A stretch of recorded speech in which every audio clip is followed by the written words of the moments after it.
Hola, buenos días a todos. Reciban un cordial saludo. Vamos a esperar unos minutitos más y comenzamos la sesión. El día de hoy nos toca ciencias y vamos a ver la parte de química, por favor. Gracias.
Hola, buenos días.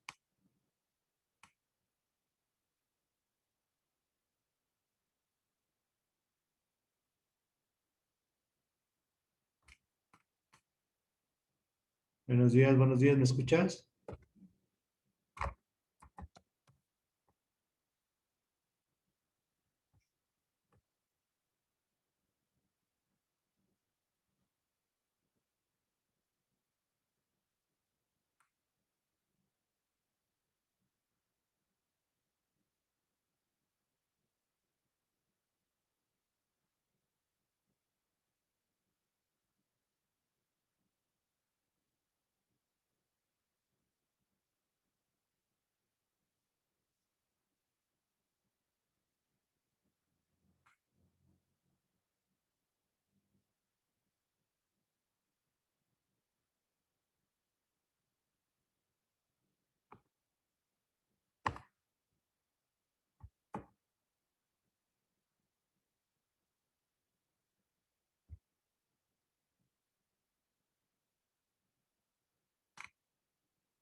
Buenos días. ¿Hay alguien ahí? ¿Me escuchan? Ah, ok. Como no tienes audio, dame un segundo. Voy a comenzar ya. Ah, déjame quitar aquí una cuestión que se puso en mi computadora. Y comenzamos con el módulo de química, por favor. Ya terminamos física. ¿De física hay alguna duda, alguna pregunta?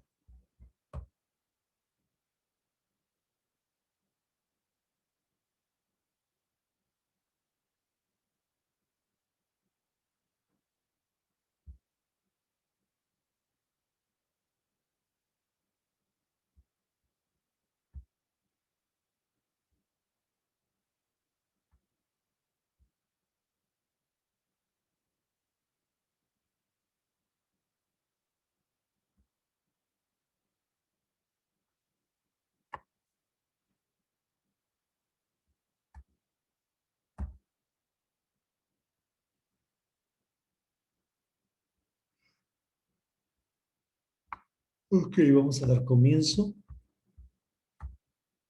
Voy a compartir mi pantalla un poco y vamos a estar viendo el módulo de química.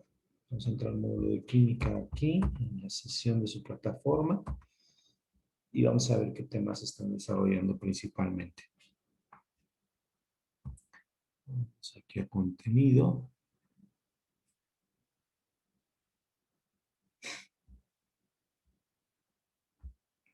Y aquí vamos a dar en ciencias experimentales. Vamos a ir a química. ¿Les parece bien? Química, y vamos a ver la parte de la evaluación diagnóstica. Vamos a ir al enlace.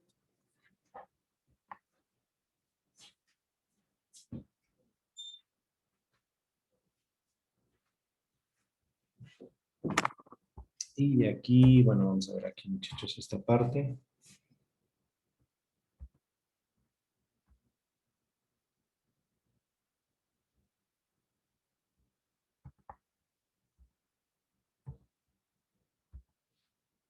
Espero que estén viendo mi pantalla. Les estoy compartiendo mi pantalla. Entonces, fíjense bien, vamos a ver las propiedades y los conceptos químicos de la materia. Vamos a ver este videito, chicos. Bienvenidos al video tutorial de química. En este segundo video veremos las propiedades de los materiales. Primero, es de suma importancia conocer el concepto de materia y material. La materia es todo aquello que ocupa un determinado volumen y que posee masa. Un material es una sustancia, es decir, todo aquello que está hecho de materia contando con una composición química específica. Los materiales son todo aquello que nos rodea: los autos, las bicicletas, los árboles, los alimentos, todos los objetos con los que interaccionamos. Hasta nosotros mismos estamos hechos de materia. Entonces, en química, los materiales van relacionados con la materia, y esta se divide en dos: propiedades cualitativas y propiedades cuantitativas. Esta última, a su vez, se divide en propiedades particulares o intensivas y propiedades generales o extensivas. Propiedades cualitativas. ¿Tiene color la sustancia o es incolora? ¿Cuál es su color? ¿Emite algún aroma la sustancia? ¿Lo puedes describir? ¿Qué sabor tiene la sustancia? ¿Cómo se siente? Las propiedades cualitativas también son llamadas organolépticas, ya que son aquellas que se perciben con nuestros sentidos sin necesidad de medirlas. Cuando clasificamos la materia según sus características cualitativas u organolépticas, se puede determinar su color, olor, sabor y textura. El color. El color de la materia puede ser blanco, negro, verde, azul, amarillo y muchas combinaciones más, las que a ti se te puedan ocurrir. El olor. Se dice que se divide en agradables, que huelen rico, un ejemplo claro cuando te pones perfume o bien cuando te has terminado de bañar, y en desagradables, que huelen mal, por ejemplo, el olor del drenaje o cuando llegas a transpirar y no te colocaste desodorante. El sabor. El sabor. Nuestro gusto es capaz de detectar diferentes sabores. Sin embargo, solo existen 4, y son el sabor dulce, amargo, ácido y salado. Las texturas, que pueden ser suaves, lisas, rugosas y grasosas. Y finalmente, los estados de agregación, que como bien sabes son 3. Estado sólido. En este, los cuerpos se caracterizan por tener forma definida, cambian muy poco su volumen y no fluyen por sí mismos. Estado líquido. Los líquidos son fluidos, pueden tomar la forma de los recipientes que los contienen. Y estado gaseoso. Los gases son considerados también como fluidos. No tienen forma definida y son muy difíciles de observar, pero los puedes sentir. A continuación se presenta un ejemplo de cada una de las propiedades cualitativas con un solo objeto. Materia, manzana. Propiedades cualitativas: color, rojo. Sabor, dulce. Olor, agradable. Textura, lisa. Estado de agregación, sólido. Como puedes darte cuenta, las propiedades cualitativas de la materia las puedes determinar a partir de tus sentidos y son de uso común. Propiedades extensivas. Si tienes una caja llena de libros y otra similar, pero llena de hule de espuma, ¿cuál tiene mayor masa? ¿Cuál mayor volumen? ¿En qué unidades expresarías estas magnitudes? Todos los objetos están formados de materia y ocupan un lugar en el espacio, por lo que, independientemente de su apariencia o sus posibilidades de transformarse, tienen masa y volumen. La masa y el volumen son propiedades extensivas, ya que dependen directamente de la cantidad de materia que tenga el cuerpo o la sustancia, las cuales pueden medirse. La masa de un cuerpo es la medida fundamental de la cantidad de materia que contiene. La unidad de masa en el sistema internacional es el kilogramo. Sin embargo, en nuestra vida cotidiana utilizamos múltiplos y submúltiplos de esta unidad según la masa de los objetos. El espacio que ocupa la materia corresponde a su volumen, y su unidad fundamental en el sistema internacional es el metro cúbico, que equivale al espacio ocupado por un cubo que mide 1 metro por lado. Sin embargo, en nuestra vida cotidiana, los objetos tienen volúmenes más pequeños, por lo que es más conveniente emplear los submúltiplos del metro cúbico. Ahora bien, ¿cuál es la característica fundamental de las propiedades extensivas? La característica fundamental de las propiedades extensivas es que éstas pueden medirse y tienen unidades de medida. Sin embargo, para medir no basta con los sentidos, se necesitan dispositivos especializados que permitan realizar esta tarea. Propiedades intensivas.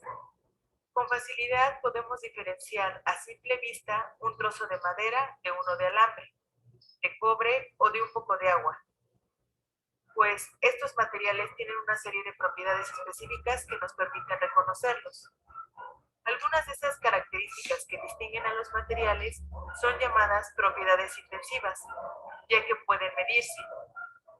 Conocer la cantidad y la característica resulta de gran utilidad para identificar una sustancia, pues su valor depende del material analizado y no de la cantidad de materia que tengamos.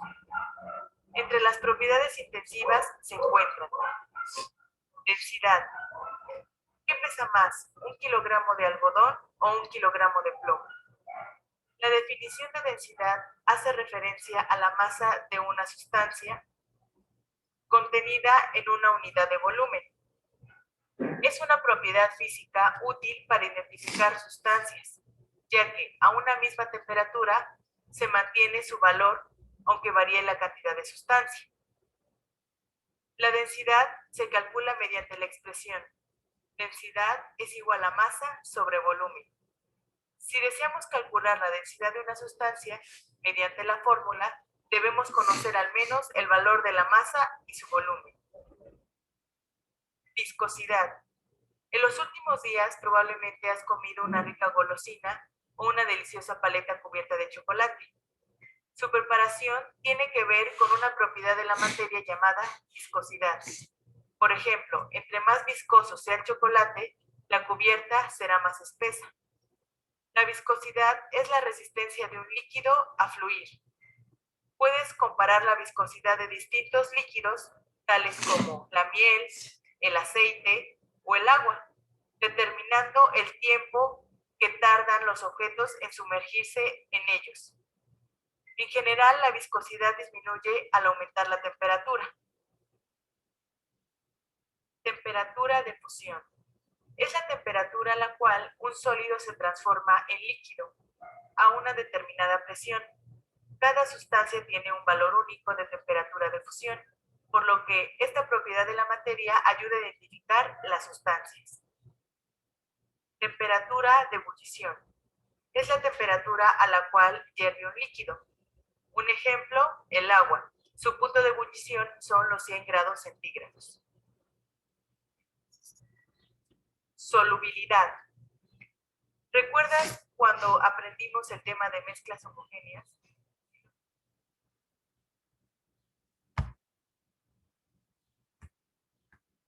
Bien. ¿Alguna pregunta, alguna duda hasta aquí? Vimos las características de la materia, cómo se clasifican en las cualidades, en los enfoques cualitativo y cuantitativo, y cómo cada uno de estos juega un papel importante dependiendo de cada uno de ellos, ¿no? Incolora, insabora, con ciertas características dependiendo de la variable y también del contexto y de la característica de cada materia. Entonces es muy importante conocer toda esta situación. La densidad, que también una fórmula de densidad es igual a masa sobre volumen. Obviamente la temperatura, como estamos viendo, la de fusión, la de solidificación. Y bueno, viene toda una serie de procesos en la parte de la química y la distribución de la química. Pero lo que tenemos que saber básicamente es esto, o sea, que la materia se compone de elementos químicos y de ahí esos elementos químicos se fusionan para conformar lo que son compuestos químicos, y luego de los compuestos químicos también se pueden formar a su vez otra derivación que son las mezclas homogéneas y mezclas heterogéneas. ¿Hasta aquí tenemos alguna duda? ¿Alguna pregunta?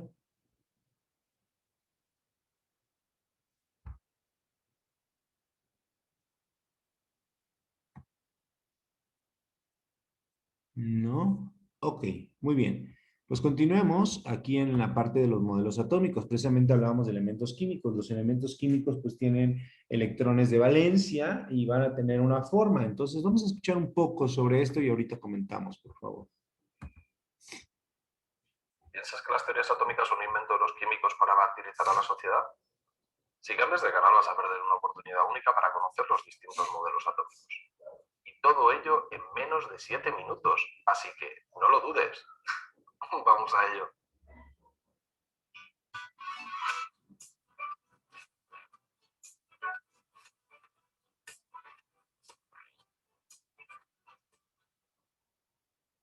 La historia del átomo se remonta a la Grecia clásica. De hecho, la palabra átomo proviene del griego y significa indivisible. Entre los siglos V y IV a.C., Demócrito, discípulo de Leucipo, desarrolló la teoría atómica del universo. Postuló que la materia estaba constituida por átomos, pequeñas partículas eternas, indivisibles e invisibles. Los griegos también creían que existían 4 tipos de elementos, con los que explicaban los estados de agregación de la materia: agua estado líquido, fuego plasma, tierra sólido y aire gaseoso. A principios del siglo XIX, Dalton retomó la teoría atómica del universo de Demócrito y enunció su teoría atómica molecular. Postuló que la materia está formada por pequeñas partículas llamadas átomos, que son indivisibles, neutros y no se pueden destruir. Indicó que todos los átomos de un mismo elemento tienen la misma masa y propiedades, y que átomos de elementos diferentes tienen distinta masa y propiedades. Por último, postuló que átomos de distintos elementos pueden combinarse formando compuestos. Thomson, estudiando el comportamiento de los rayos catódicos, descubrió que los átomos tenían partículas subatómicas con carga eléctrica negativa y muy poca masa, partículas que Stoney bautizó como electrones. En 1899, Thomson propuso su modelo atómico. Supuso que el átomo estaba formado por pequeñas partículas subatómicas con carga eléctrica negativa que estaban incrustadas sobre una esfera de carga positiva. Con su modelo, demostró la existencia del electrón y la neutralidad global del átomo, ya que las cargas positivas de la esfera contrarrestaban las cargas negativas de los electrones. Debido a su forma, al átomo de Thomson se le conoce comúnmente como el pastel o el pudín de pasas. En 1911, Rutherford realizó un experimento en el que demostró que el átomo poseía un núcleo central. Bombardeó con partículas alfa, que son partículas con 2 cargas positivas, una finísima lámina de oro. Recogió el impacto de las partículas alfa con un detector fluorescente de sulfuro de zinc. Con este experimento, Rutherford observó que la mayoría de las partículas atravesaban la lámina sin desviarse. Algunas sufrían una pequeña desviación y muy pocas rebotaban.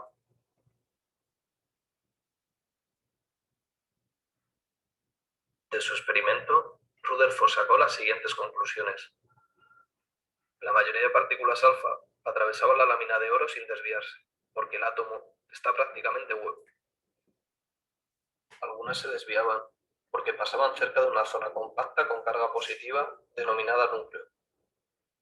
Como las partículas alfa y el núcleo tienen carga positiva, al pasar cerca de este, se repelían. Solo rebotaban aquellas partículas alfa que se dirigían frontalmente hacia algún núcleo.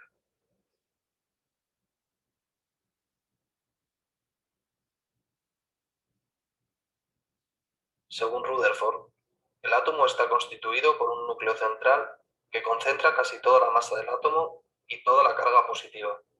Propuso el nombre de protones para denominar a las partículas positivas del núcleo. En la corteza están los electrones, que son partículas subatómicas con carga negativa y masa despreciable frente al núcleo. Los electrones se encuentran girando en torno al núcleo en órbitas circulares. El tamaño del núcleo es muy pequeño en comparación con el radio atómico, lo que demuestra que el átomo está prácticamente vacío.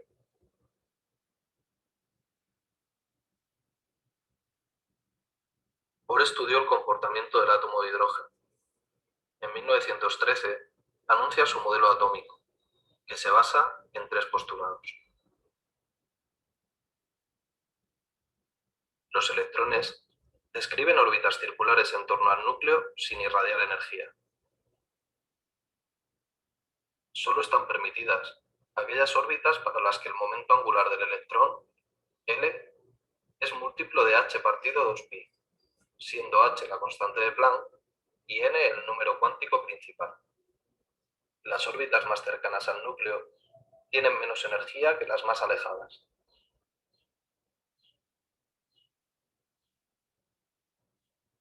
El electrón solo absorbe o emite energía al saltar entre órbitas permitidas. Cuando el electrón absorbe energía, pasa de órbitas más cercanas al núcleo a órbitas más externas, pasando de su estado fundamental a sus estados excitados. Cuando el electrón pasa de una órbita externa a una más interna, emite energía. Todo esto lo comprenderemos mejor en el siguiente vídeo, donde exploraremos el espectro de emisión del átomo de hidrógeno. Como has podido comprobar, Demócrito, Dalton, Thomson, Rutherford o Bohr ya no tienen ningún secreto para ti. Espero que este vídeo te haya gustado. Nos vemos en el próximo. Que la química te acompañe.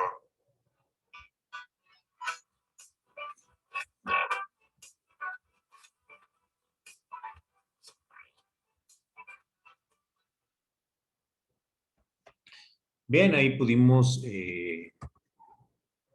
ver en esta situación los modelos atómicos, los distintos modelos atómicos que nosotros estamos viendo. Se dice que se ha estudiado con el tiempo los átomos precisamente, y entra Bohr, entra Rutherford, entra Thomson con todos estos modelos. Quisiera yo resaltar aquí, vean aquí en Thomson cómo es que lo proyectó. El átomo estaba formado por unas partículas con carga negativa, los electrones incrustados con una esfera positiva, incrustados en una esfera, ¿no? Eso es como lo proponía Thomson. Después viene y van proponiendo Rutherford por 2 cargas positivas, así como lo estamos viendo, partículas D. Miren, vamos a escuchar.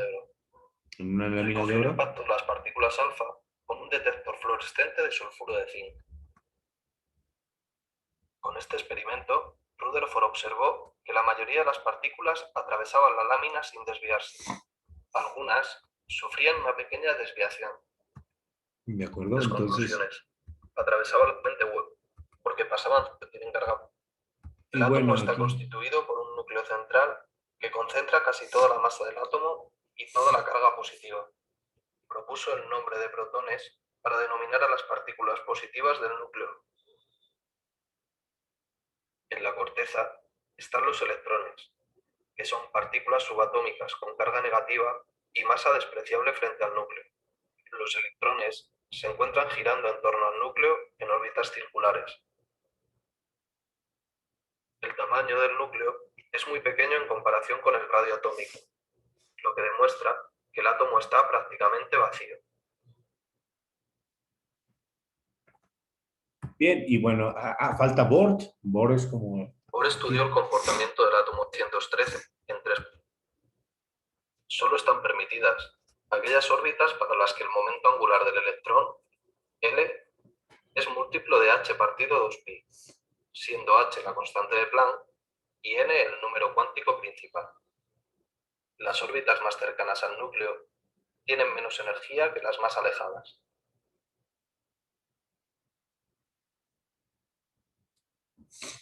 El electrón. Y bueno, ahí podemos estar viendo los distintos modelos, cómo se ha hoy estudiado el electrón de una forma fuerte, profunda. Y hoy en día pues se sabe que incluso ya hay más allá del electrón y del protón, que son cuestiones como positrones, magnatrones y una serie de cuestiones ahí diversas que han estudiado en el átomo. ¿Hasta aquí tenemos alguna pregunta, alguna duda de los diferentes modelos? Es importante estudiarlos, hay que diferenciarlos, hay que tener conciencia de cada uno de ellos. y sobre todo de la noción que se hizo con cada uno de ellos, ¿no? Es importante. ¿Alguna pregunta, alguna duda? Ninguna pregunta. Yo creo que está todo claro. Perfecto, podemos continuar. Fíjense bien, vamos a ver. Y vamos a ver ahora lo que es la parte ya directamente química. En química, ¿qué tenemos en este caso para esta situación? Vamos a esperar a que aquí cargue un poquito más en el desarrollo de la química.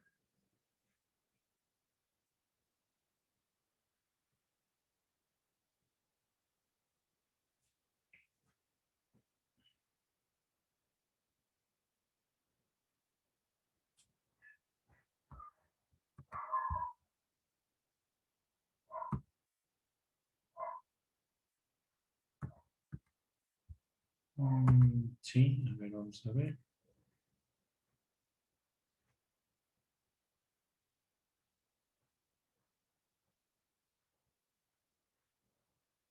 Te damos la bienvenida al bloque de química, el cual ha sido diseñado para que adquieran los conocimientos necesarios y aclares las dudas de temas como la materia, tipos y fuentes de energía, modelos atómicos y reacciones químicas.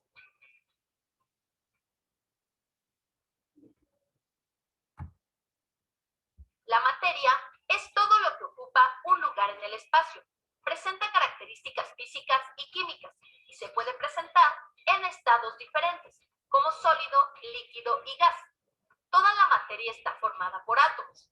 A partir del interés por la estructura de la materia, se han postulado modelos atómicos, que son representaciones abstractas y subjetivas de lo que se supone es un átomo. Al unirse átomos de diferentes elementos, se obtiene un compuesto que reúne propiedades dependiendo de varios factores, tales como tipo de elementos químicos que lo conforman, el modo como se enlazan, tipo de enlace químico, la forma y geometría de los agregados atómicos, moléculas, y cómo estos interactúan entre sí. En cuanto a la energía, la humanidad a través de la historia siempre ha buscado obtenerla o generarla para satisfacer las necesidades básicas, que en un principio se cubrían con la energía del sol.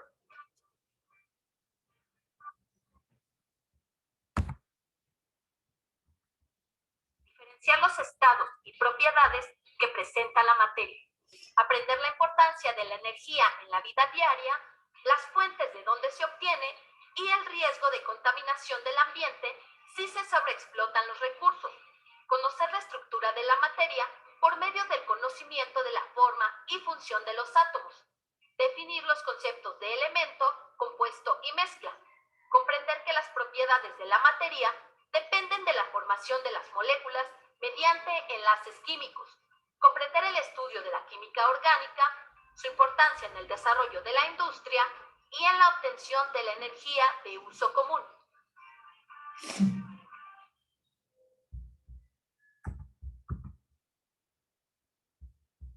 En este mapa conceptual se presentan los temas que abarca este módulo.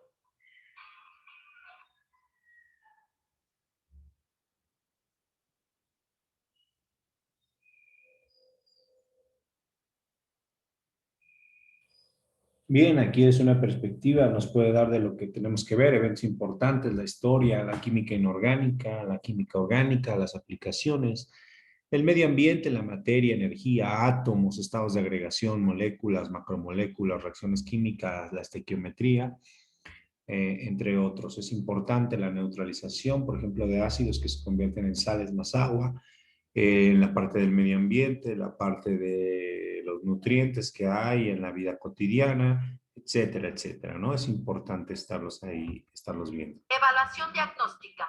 Para identificar el nivel de conocimiento que tienes sobre los temas que revisarás, dirígete a la plataforma y realiza la evaluación diagnóstica de este bloque. Bueno, que es la que nosotros realizamos. Pero bueno, ahí pueden ustedes estar checando. Vamos a ver qué es un mol finalmente y para poder ya ahondar en cada uno de los temas las próximas sesiones, ¿de acuerdo? ¿Hasta aquí alguna pregunta? Vamos a ver.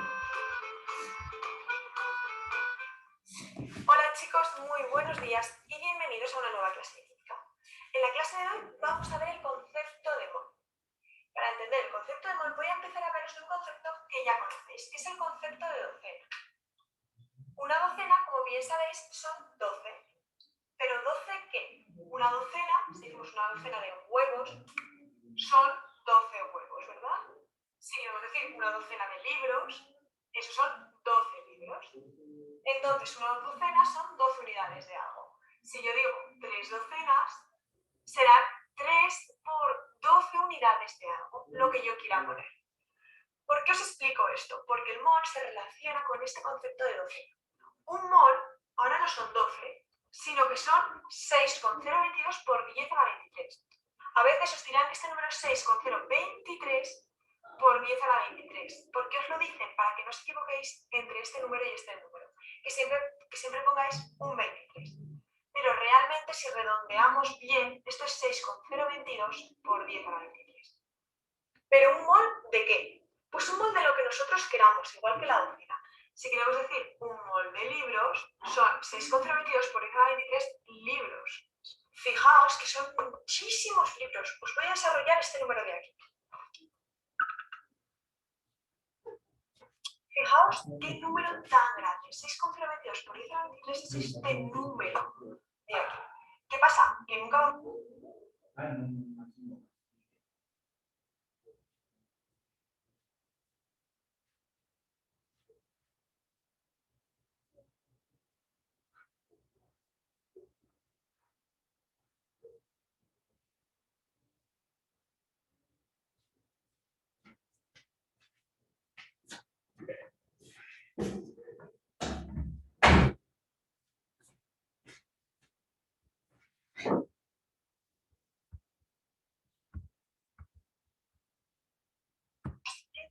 tan grande. 6,022 por 10 a la 23 es este número de aquí. ¿Qué pasa? Que nunca...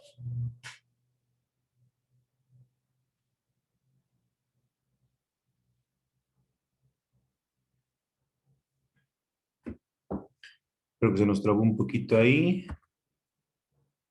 A ver, vamos a ver. Nuevamente aquí.